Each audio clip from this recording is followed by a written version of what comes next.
रामकृष्ण हरी मित्रांनो, मी आता माझ्या दुकानामध्ये उभा आहे आणि पावसाचं आज दिवसभर वातावरण नव्हतं. असं वाटत होतं की आता पाऊस निघून गेलेला आहे, पण आता परत पाऊस आला आणि एवढा आला की तुम्ही पाहू शकता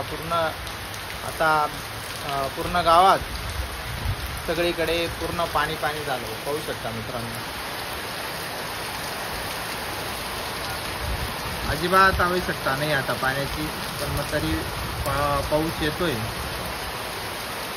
इथनं आपल्याला डोंगर, पाऊस जेव्हा नसतो ना तेव्हा आपल्याला डोंगर पूर्ण दिसतो. आता डोंगर पूर्णपणे झाकला गेलेला आहे, एवढा पाणी पडतोय तुम्ही पाहू शकता. आणि इकडे पहा, सगळे पावसाचा आनंद घेऊ राहिले, पावसाचा आनंद घेत आहेत. आणि पावसाला म्हटलंय तू लवकर जा नानाभाऊच्या दुकानमध्ये. आणि हा भाऊ इथं पावसात अडकलेला आहे, गोळ्या घ्यायला आला होता, तो पण इथंच थांबलाय. आता भाऊ, तुला काय वाटतं या पाणीबद्दल तुला काय म्हणायचं आहे? पाण्याची काहीच आवश्यकता नाही, तरी पण तो येतोय आता. म्हणजे त्या दिवशी रात्रीचा भरपूर पाणी झालं होतं, पण तरी पण त्याच्या आता लोकांना आवश्यकता नाही. पिका पाण्याची नासवान होती, तरी पण पाणी येतोय आता.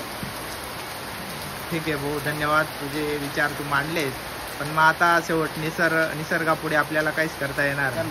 त्याच्यामुळे जेवढा येतोय तेवढा येईल, आपण नक्कीच सावरायचा प्रयत्न करतो. आणि देव बी काय करणार हो, जेव्हा पाणी येतो तेव्हा लोक देवाला बोलतात की पाऊस पडत नाही.